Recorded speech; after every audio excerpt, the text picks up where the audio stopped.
Sistem pencernaan pada manusia. Tahukah kamu apa itu sistem pencernaan? Sistem pencernaan adalah proses pemecahan makanan menjadi molekul sederhana. Sistem ini berfungsi untuk mencerna dan menyerap nutrisi yang dibutuhkan tubuh. Sistem pencernaan itu terbagi menjadi dua. Yang pertama ada pencernaan mekanik, dan yang kedua ada pencernaan kimiawi. Pencernaan mekanik adalah pengubahan makanan dari bentuk kasar menjadi halus dengan bantuan gerakan alat-alat pencernaan, contohnya seperti gigi, lambung, dan lain-lain. Sedangkan pencernaan kimiawi adalah pelarutan makanan oleh enzim-enzim pencernaan, mengubah makanan dari bermolekul besar menjadi bermolekul kecil, contohnya ialah kelenjar pencernaan. Organ-organ pada sistem pencernaan.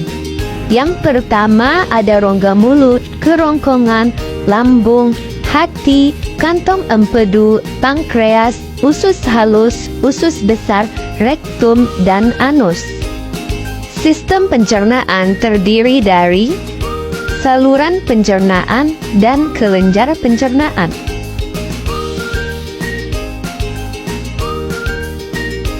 Selanjutnya, kita akan membahas proses dari sistem pencernaan satu persatu. Yang pertama ada rongga mulut. Mulut adalah tempat masuknya makanan dan dimulainya proses pencernaan mekanik dan kimiawi. Makanan tersebut akan dikunyah menjadi potongan-potongan kecil dan dicampur dengan air liur yang mengandung enzim amilase. Selanjutnya, makanan akan didorong oleh lidah dan otot-otot lain menuju ke kerongkongan. Kerongkongan adalah saluran sempit dan berotot yang menghubungkan mulut dengan lambung. Di dalam kerongkongan terjadi gerak peristaltik, yaitu gerak kontraksi dan relaksasi otot polos yang mendorong makanan menuju lambung. Lambung adalah organ berbentuk kantong yang berfungsi untuk menampung dan mencerna makanan. Berikut ini bagian-bagian lambung pada manusia.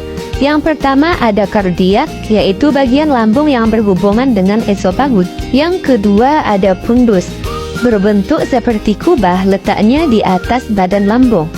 Yang ketiga ada pilorus, yaitu terowongan yang menghubungkan lambung dengan usus halus. Yang keempat ada rugae, yaitu membran mukosa berbentuk lekuk-lekuk yang berfungsi melindungi dinding lambung dari abrasi asam lambung. Lambung juga mempunyai otot sphincter atas dan sphincter bawah. Otot sphincter atas berfungsi untuk mencegah makanan dari lambung kembali ke kerongkongan. Sedangkan sphincter bawah berfungsi untuk mencegah makanan dari lambung sembarangan masuk ke usus halus. Di dalam lambung terjadi pencernaan mekanik dan kimiawi. Pencernaan mekanis terjadi karena adanya gerakan peristaltik akibat kontraksi otot lambung yang mengakibatkan makanan tercampur dan teraduk menjadi bubur. Sedangkan pencernaan kimiawi terjadi dengan bantuan getah lambung yang dihasilkan oleh kelenjar yang terletak di dinding lambung di bawah fundus. Berikut ini zat-zat pada getah lambung. Yang pertama ada asam lambung atau HCl, yang kedua enzim pepsin, yang ketiga enzim renin, dan yang keempat ada hormon gastrin. Organ selanjutnya yaitu usus halus. Usus halus adalah organ terpanjang dalam sistem pencernaan dengan panjang sekitar 6-8 meter. Usus halus terdiri dari 3 bagian, yaitu yang pertama duodenum, yang kedua jejunum, dan yang ketiga ileum. Usus halus berfungsi untuk mencerna makanan secara kimiawi dengan bantuan enzim-enzim dari pankreas, hati, dan empedu, serta menyerap zat-zat gizi ke dalam darah.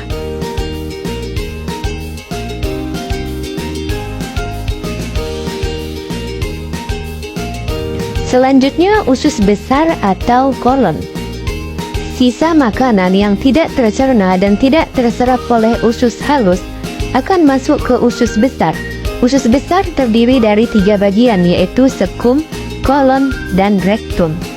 Di usus besar terjadi penyerapan air dan garam mineral dari sisa makanan. Sisa dari makanan tersebut disebut dengan feses. Kemudian yang terakhir adalah anus. Bagian akhir usus besar disebut dengan rektum, dan di sini tidak lagi terjadi penyerapan air. Rektum dapat berkontraksi sehingga menimbulkan defekasi.